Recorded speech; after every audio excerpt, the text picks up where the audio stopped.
Dans cette vidéo, je vais vous montrer comment utiliser l'onglet Allocation Control. Étant donné que nous commençons un nouveau mois, nous devons nous assurer que les prévisions sont mises à jour et correctes, en accord avec la comptabilité Saga et les échanges avec l'équipe. Techniquement, les lignes linéaires planifiées dans la matrice sont automatiquement mises à jour une fois la feuille activée. Concernant les lignes manuelles, il y aura des erreurs de répartition car elles doivent être mises à jour manuellement lorsque vous changez de mois. Vous avez peut-être remarqué la case Control en haut de la page Settings. Il s'agit d'un récap de l'onglet Allocation Control. Cela signifie que s'il y a une erreur, la case est en rouge et vous avez un message problème qui apparaît. Dans ce cas, vous devrez vous rendre sur l'onglet Allocation Control pour obtenir plus d'informations à propos de ces erreurs. S'il n'y a pas d'erreur, si toutes vos allocations fonctionnent, la case sera verte et vous aurez un message OK comme c'est le cas actuellement. Attention, pour mettre à jour cette case Contrôle, vous devez d'abord vérifier chaque page de planification de votre matrice. Dans le cas d'un problème, allons dans l'onglet Allocation Control.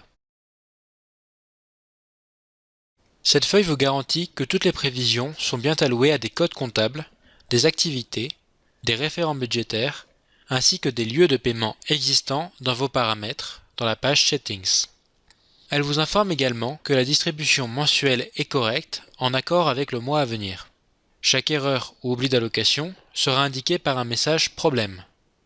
Vous devez alors vérifier l'onglet et le tableau en question pour corriger le problème d'allocation lorsqu'il est présent. Dans le cas d'un problème dans Saga ou Unifield, vous devrez corriger le problème directement dans le logiciel correspondant et ensuite réimporter le fichier. Même procédure si vous rencontrez des problèmes avec la matrice RH. Vous devrez contacter la personne en charge de cette matrice pour obtenir une version correcte.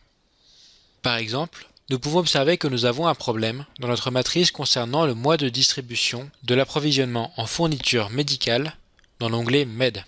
Jetons un œil à cette page. Un raccourci existe en cliquant directement sur la case contenant le mot problème. Nous pouvons voir que dans la colonne U, nous avons un message d'erreur de répartition. En effet, dans la colonne quantité, O, nous avons une commande de médicaments de planifier pour un prix unitaire de 84 567 €. Cependant, dans les colonnes de distribution mensuelle de Y à G,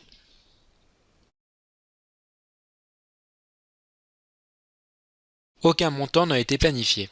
Or, la dépense devait être payée au mois de mars. Avant de corriger la ligne, nous devons nous assurer que le montant a bien été payé dans le logiciel de comptabilité Saga. Pour cela, nous pouvons utiliser l'export de détail. Nous allons donc dans l'un des onglets Récap, soit Récap Nature, soit Récap Analytique. Nous devons cliquer sur le bouton Exporter détail dans le coin en haut à gauche de la page. Un nouveau document Excel s'ouvre automatiquement. Cette page contient toutes les informations sur notre matrice, les réalisés de Saga et les coûts des matrices fines et RH. Nous allons utiliser cet onglet pour vérifier que les coûts planifiés dans notre matrice correspondent bien à notre comptabilité. Mais vous pouvez également utiliser l'export de détail pour contrôler le budget avec votre équipe. Pour voir si notre commande en médicaments planifiée en mars a bien été payée, nous allons tout d'abord filtrer la colonne Source C. Nous sélectionnons les données Saga uniquement.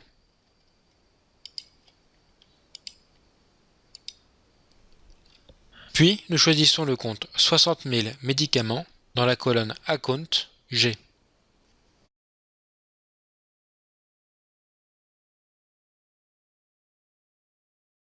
Nous pouvons voir que seule la commande planifiée pour le mois de février a été payée.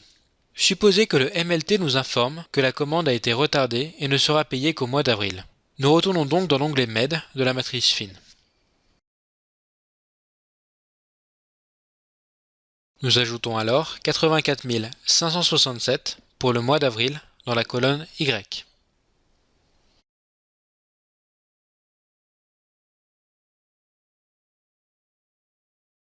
Dans les commentaires, colonne AJ, nous pouvons écrire montant à l'origine prévu mars, payé avril.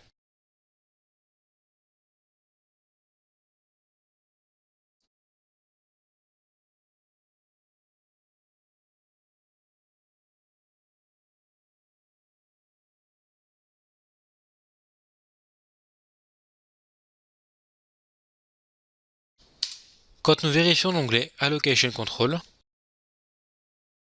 nous pouvons voir que toutes les lignes budgétaires sont désormais correctes pour l'onglet MED.